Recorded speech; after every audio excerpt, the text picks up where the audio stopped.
नसर्कने भाइ फेरि भेट्लाउने आउँछ नि त के भयो हात निचो भएकै रहेन त आलु काट्ने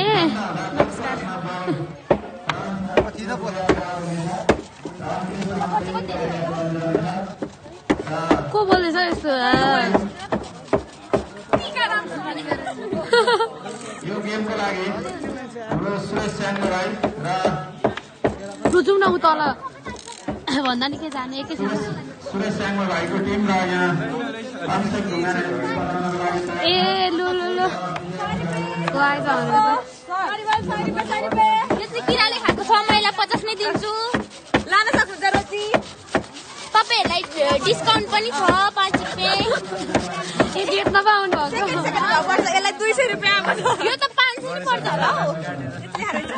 छैन यो झन् 1000 पर्छ त्यही भएर मासु काटेको जस्तो भनेर यो सोधेको सोधिरहेछ मलाई कस्तो भाइ भाइ आएको छ तपाईले के गर्नु खोज्नुभएको उहाँलाई चिनेन मैले त